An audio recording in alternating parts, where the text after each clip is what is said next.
बैठो बेटा। तुम्हारी लैंग्वेज क्या, हिंदी के अंग्रेजी? Sir Hindi. Hindi? Yes sir. अच्छा, महेंद्रगढ़ के हो यस सर। हमेशा से? हाँ सर। अच्छा, प्रॉपर महेंद्रगढ़ या आसपास किसी गांव से? नहीं सर, गांव से हूँ। गांव से? Yes sir. अच्छा, कितनी दूर है गांव? Sir 9 kilometre. 9 किलोमीटर। अच्छा, वेरी गुड। पहली अटेम्प्ट में तुम आ गई? Yes sir. तुमने क्या जादू किया है, जरा बताओ बेटा हमको।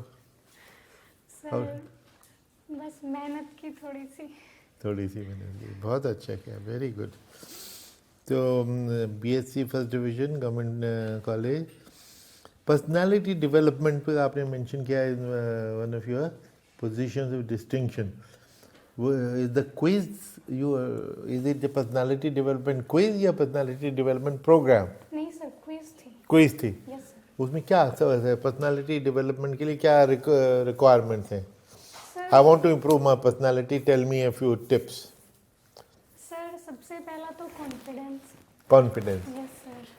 किसी से हमारी कम्युनिकेशन स्किल्स अच्छी होनी चाहिए। किसी से हम बात कर रहे हैं या हम किसी पर्टिकुलर टॉपिक पे अपने थॉट्स रख रहे हैं, अपने व्यूज़ दे रहे हैं। Confidence and communication skills. तीसरा सर मुझे लगता है नॉलेज भी होनी चाहिए। Knowledge होनी क्योंकि चाहिए। नॉलेज के बेस पे ही हम अपनी पर्सनालिटी डेवलपमेंट कर सकते Develop हैं। कर सकते हैं, वेरी गुड। तो ये जो क्विज था, किसने किया था क्विज?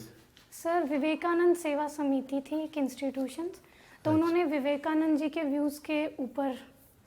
अच्छा, Leadership. तुमने अपने एक एक्स्ट्रा करिकुलर एक्टिविटी में लिखा है माँ से बात करना।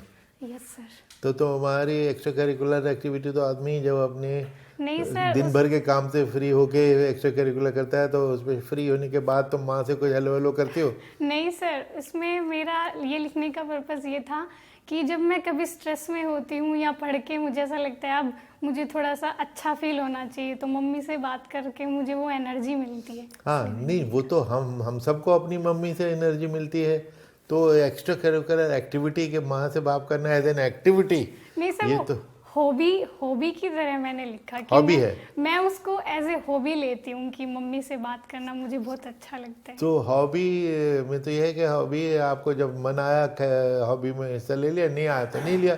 तो ये नहीं, माँ से बात करने का जब मूड आया जब करोगे, नहीं आया तो नहीं करोगे, ये मतलब हुआ? नहीं सर, वो ये है कि हॉबीज का मतलब ये भी होता है कि जब हमारे पास टाइम नहीं है तब भी हम उसको करना चाहते हैं। तो मैं अगर मेरे पास टाइम नहीं है तब भी मैं अपनी मम्मी से बात करने का टाइम तो निकालती हूँ। इस वे में लिखा सर मैंने। पर इससे टास्क नहीं सर, ऐसा नहीं इट्स नॉट ए टास्क। नहीं, इसमें दिव्या एक सवाल इससे और उपजता है Yes, sir. कि क्या कोई ऐसी स्थिति हो सकती है कि कोई बच्चा अपनी माँ से बात न करना चाहे और उसकी हॉबी फिर अपने पिता से बात करना हो जाए, या अगर पिता नहीं है तो फिर किसी और रिश्तेदार से बात करे, दादा से, नाना से, भाई बहन से।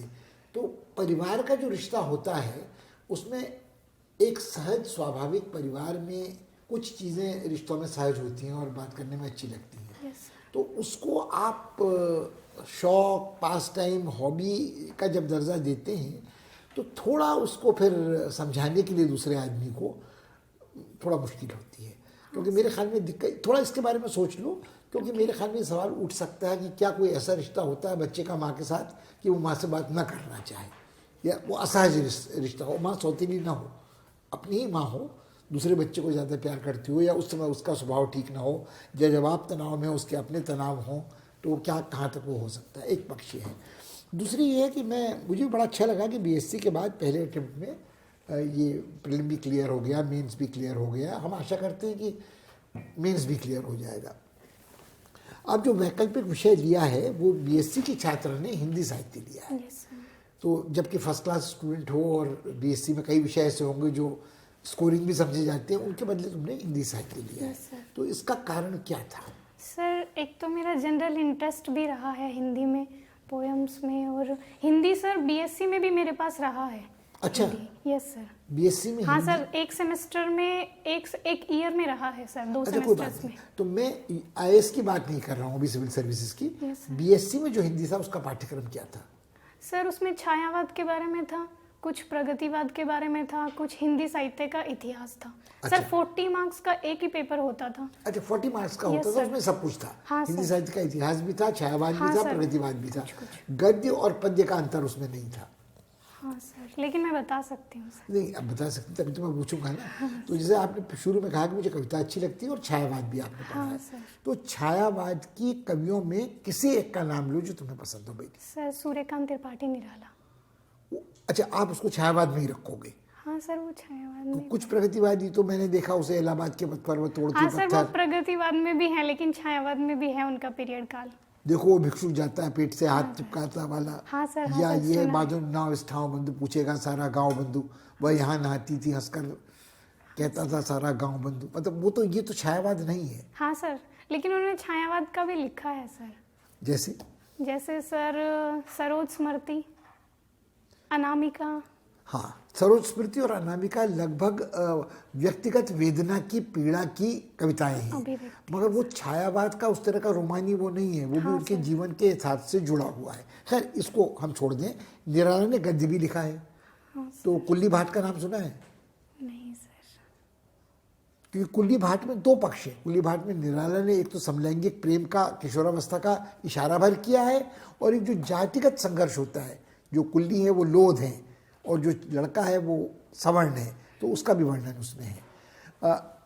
निराला की जीवनी किसने लिखी है जो बहुत चर्चित जीवनी है, और हिंदी के एक प्रख्यात आलोचक ने लिखी है? सर रामविलास शर्मा। एक्सीलेंट।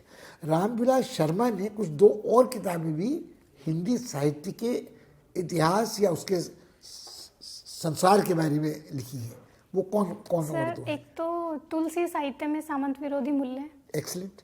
और सर सॉरी सर, दूसरी नहीं पता। नहीं, मतलब मेरे ख्याल में तुमको सब कुछ जानने की जरूरत नहीं है, मगर तुम्हारा हिंदी प्रेम इससे प्रकट हो रहा है। अब मैं अगर फिर अभी इस पर ही डटा रहता हूँ कि छायावादी कवियों में ही किसी का नाम बताओ जो शुद्ध छायावादी हैं, जिन्होंने प्रगतिवाद नहीं किया है, जिन्होंने मार्क्सवाद की झलक तक नहीं आने दी है, जो अपने जीवन के यथार्थ से उतने पीड़ित नहीं थे। सर सुमित्रा नंदन पंत। सुमित्रा नंदन पंत की कोई कविताएं तुम्हें पता है या पसंद है? प्रकृति के बारे में लिखा है मेनली तो। नहीं, बिल्कुल तुम्हारा उत्तर ठीक है। मगर मुझे उसमें एक बड़ी विचित्र बात लगती है। कल्पना नाम की एक साहित्यिक पत्रिका थी, उसमें लीलाधर जगूड़ी नाम के एक उत्तराखंड के कवि हैं जो साहित्य अकादमी पुरस्कार विजेता है, और सुमित्रा नंदन पंत भी उत्तराखंड के थे। लीलाधर जगूड़ी ने सुमित्रा नंदन पंत की कुछ कविताओं के अनुवाद छपवाए थे। तो इससे क्या बात पता चलती है?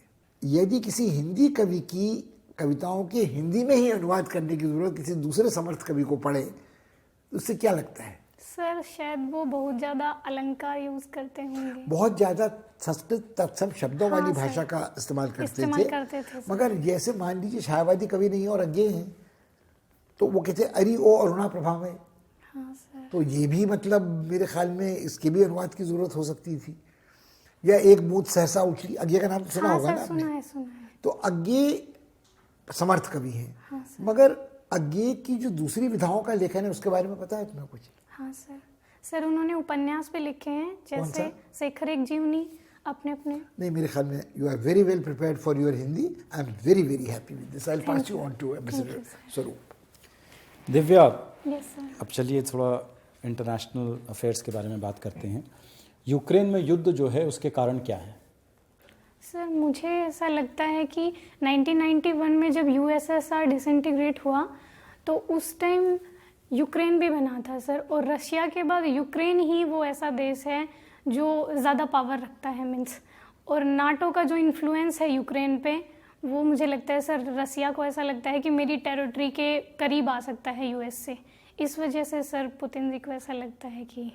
तो पुतिन साहब ने जो आक्रमण किया यूक्रेन के ऊपर वो जायज़ था? नहीं सर, मुझे ऐसा नहीं लगता कि जायज़ है, क्योंकि यूक्रेन एक डेमोक्रेटिक कंट्री है, किसी भी डेमोक्रेटिक कंट्री की सॉवरेनिटी का सम्मान करना चाहिए, मुझे ऐसा लगता है। अच्छा, और जो सैंक्शंस अब लगा दिए गए हैं रशिया के ऊपर, Yes, उनका क्या प्रभाव पड़ेगा? सर मुझे ऐसा लगता है कि रूबल में कमी आ सकती है, रूबल की वैल्यू में कमी आ सकती तो है। कमी आ चुकी है। हाँ सर, और रशिया जो नेचुरल गैस एक्सपोर्ट करता है उसमें कमी आ सकती है, रशिया की इकोनॉमी में गिरावट आ सकती है। बट अभी तक उनके ऊपर तो प्रतिबंध लगाया नहीं गया है, ना गैस के ऊपर प्रतिबंध लगाया गया है, ना तेल के ऊपर प्रतिबंध लगाया गया है।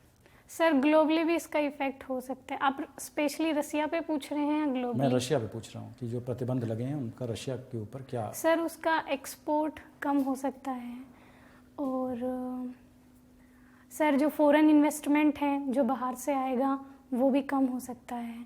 क्या क्या प्रतिबंध लगे हैं रशिया के ऊपर?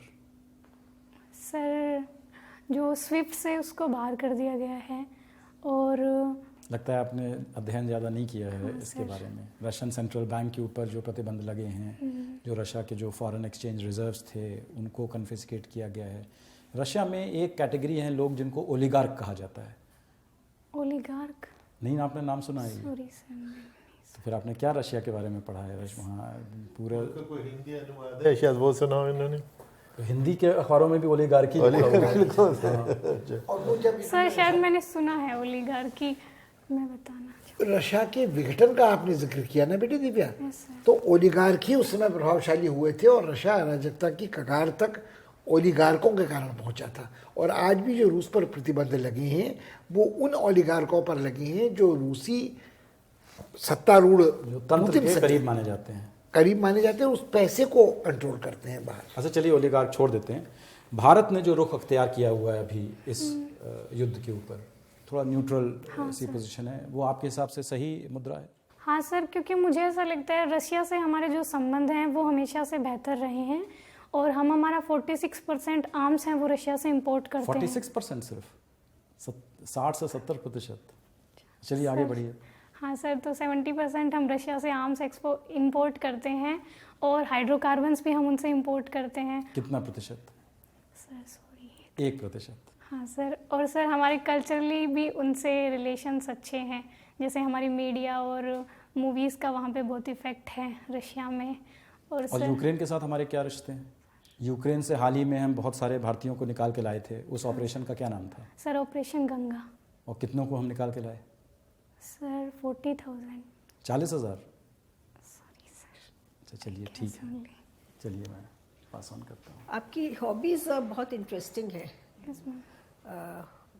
फोक डांस, बूमर, Yes, इसकी ma'am. क्या खास बात है? मैम और ये ये सिर्फ हरियाणा का है या और कहीं भी? नहीं मैम, राजस्थान का फोक डांस है। अच्छा। और मैम ये स्पेशल ड्रेस होती है उसकी, जिसको पोशाक कहते हैं, मेनली वुमेन्स द्वारा किया जाता है, और इसके मैम स्पेशल सॉन्ग्स होते हैं, फोक सॉन्ग्स, उन पे ही किया जाता है। नहीं तो इसकी मूवमेंट में क्या स्पेशलिटी? मैम सॉफ्ट मूवमेंट्स होती हैं बिल्कुल, और मैम घूमर नाम का अर्थ ये है कि मैम इसमें घूमना होता है, कंटिन्यूसली घूमना होता Circling. है। यस मैम, सर्कल में। तो कितनी देर तक सर्कलिंग करता है कोई अगर घूमर कर रहा है? तो उसका कुछ एक मापदंड होगा मैम वो कि भाई सॉन्ग्स के अकॉर्डिंग होता है, जैसे ज़्यादा स्लो सॉन्ग है तो वो स्लो मूवमेंट चलता रहता है। नहीं, स्लो चलता रहता है, लेकिन एक डांस पे कितनी देर आप घूमर कर सकते हो? मतलब कितनी देर तक आपको करना पड़ता है तो मालूम पड़ता है कि ये बहुत अच्छी घूमर डांसर है? मैम 1-2 स्टेप करने होते हैं बीच में, और फिर घूमना होता है, फिर स्टेप्स करने होते हैं, फिर घूमना होता है। तो ऐसे नहीं है कि कंटिन्यूसली घूमना है, बीच में स्टेप्स करने हैं और फिर घूमना है, फिर घूमना है। कौन सी मूवी में ये फेमस हुआ था? मैम पद्मावत में है। पद्मावती। आपने अभी रशिया और का फिल्म से रिलेटेड यस मैम। मेंशन किया।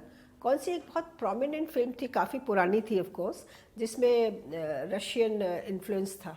मैम राज कपूर की है कुछ, लेकिन मैम कुछ है। मूवी का नाम याद नहीं है मैम मुझे, लेकिन राज उसमें कपूर। फोकस क्या था?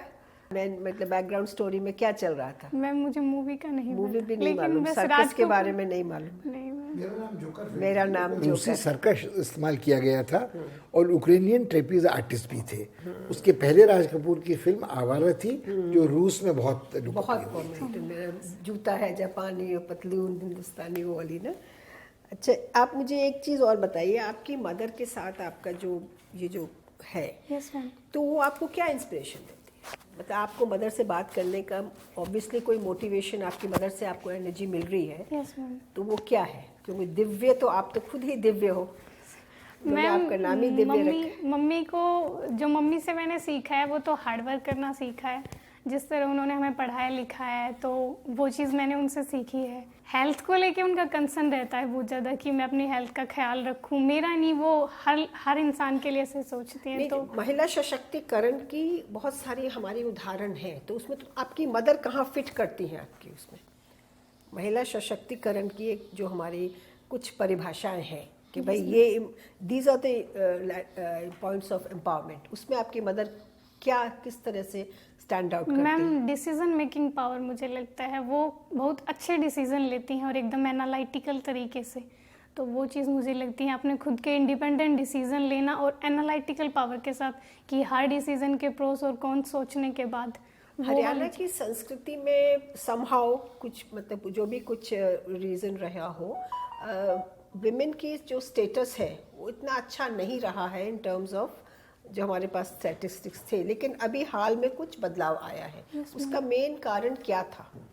मैम बदलाव का कारण नहीं, पहले हमारे यहाँ जो उनको मतलब जो हमारा जेंडर रेशियो था वो कम था, अभी थोड़ा सा बेटर हुआ है।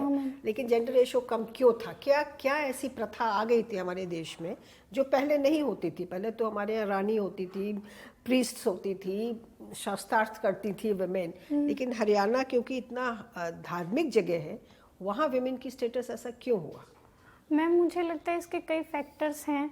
जैसे एक तो मैम सबसे बड़ा तो लगता है मुझे डोवरी वाला है। बहुत ज़्यादा किसी भी लड़के की शादी में बहुत ज़्यादा डोवरी देनी पड़ती है, तो पेरेंट्स को पहले से ये हो जाता है कि लड़की की शादी में डोवरी देनी है, तो वो कोशिश करते हैं कि लड़की को अवॉइड करें। और मैम दूसरा मुझे लगता है सेफ्टी कंसर्न भी है। किसी भी लड़की को पेरेंट्स को टेंशन होती है कि उसकी सेफ्टी बरकरार रहे, ये वजह भी है। और मैम हरियाणा का स्पेशली है कि हरियाणा डेवलप्ड स्टेट्स में आता है, तो वहाँ मैम जो सेक्स सिलेक्टिव अबॉर्शन वगैरह हैं वो ज़्यादा अवेलेबल हैं, ट्रांसपोर्ट फैसिलिटीज़ हैं, मेडिकल फैसिलिटीज़ हैं, तो ये सारी चीज़ें आसानी से हो जाती थी कि लोग लड़के को ज़्यादा प्रीफर करते थे लड़कियों के ऊपर, इसलिए वहाँ का सेक्स रेशियो एकदम से इतना कम हो गया। लेकिन बदलाव अभी जैसे मैम गवर्नमेंट ने बेटी बचाओ बेटी पढ़ाओ कैंपेन चलाया है, और भी बहुत कुछ है। जैसे मैम गांव में जो सबसे पढ़ी लिखी लड़की है उसको फ्लैग होस्ट करवाया जाता है, तो इन चीज़ों से थोड़ा सा जागरूकता आई है। और पैट्रियार्की भी मुझे लगता है मैम इसका बहुत बड़ा रीज़न है, जो मानसिकता है कि मेल्स आर डोमिनेटेड, ये वाली चीज़ भी थोड़ा सा सेक्स रेशियो एक लास्ट क्वेश्चन, हरियाणा की सांस्कृतिक विरासत में आपको कौन सी जगह है जो बहुत प्रोमिनेंट है और जो कि एक कहना चाहिए कि एक उदाहरण के रूप में आप उसको बताना चाहेंगी कि भाई हरियाणा इतना संस्कृति में एनरिचिंग क्षेत्र है? ऐसा कौन सा हरियाणा की सांस्कृतिक विरासत है जो आपको इंस्पायर करेगी अपनी संस्कृति पे गर्व करने के लिए? मैम हमारे महेंद्रगढ़ डिस्ट्रिक्ट में नारनौल में है जल महल, वो मैम संस्कृति का बहुत अच्छा उदाहरण है एक। और मैम एक बीरबल का छत्ता है, वो भी मैम संस्कृति। ये आप अपनी डिस्ट्रिक्ट की बात कर रही हो, मैं हरियाणा पूरे क्षेत्र की बात कर रही हूँ। पंचकुला सिटी है मैम, बहुत प्राचीन आपका कुछ एक्सकवेशंस, आर्कियोलॉजिकल कुछ ऐसी पॉइंट्स हैं? जैसे मैम राखीगढ़ी है हिसार में, इंडस वैली सिविलाइजेशंस है। हाँ। और मैम कुरुक्षेत्र है जहाँ पे महाभारत हुआ है, गीता पढ़ी गई है, तो मुझे लगता है ma'am Kurukshetra is the best. और एक बहुत इंटरेस्टिंग जगह है शेख चिल्ली, उसके बारे में कुछ जानती है? हाँ मैम ये पता है, थानेसर में है। हाँ। और शेख चिल्ली का मकबरा भी वहाँ बहुत हाँ, तो फेमस उसका रेलेवेंस जानती है? शेख चिल्ली बड़ा हम लोग मतलब आम भाषा में भी कहा जाता है ना, शेख चिल्ली मत बनो। No idea. आप बताएं। दिव्या, मुझे लगता है कि तुम्हारा जो साक्षात्कार था वो शुरू बहुत अच्छा हुआ, मगर मेरे ख्याल में जब धीरे धीरे सर वो वाला पॉइंट थोड़ा कम। जब तुमसे अंतर्राष्ट्रीय संबंधों की बात पूछी गई तो शुरू में तो तुम्हारे उत्तर फिर भी ठीक थे कि कोई संप्रभु देश है तो उसकी एकता अखंडता की उल्लंघन नहीं होना चाहिए, युद्ध नहीं होना चाहिए। मगर उसके बाद जो अखबारों में चीज़ रोज़ छप रही है उस जानकारी का अभाव लगा, तो मुझे थोड़ा उससे क्लेश हुआ, क्योंकि तुम इतनी अच्छी कैंडिडेट हो कि तुम जिस दिन बोर्ड में जाओगी तो लोगों को पहले पहल तुम्हारे पक्ष में इतनी सहानुभूति हो, सहानुभूति शब्द ठीक नहीं है मगर स्नेह और सद्भाव होगा कि लड़की छोटे गांव के इलाके से आती है, हिंदी माध्यम में पढ़ी है और संयत है, और कम से कम मेरे प्रश्नों के जो तुमने उत्तर दिए तो वो निश्चित रूप से इस बात को प्रमाणित करते थे कि तुमने सिर्फ पाठ्यक्रम की वजह से हिंदी नहीं पढ़ी है, तुमने मन लगा के मनोयोग से हिंदी पढ़ी है।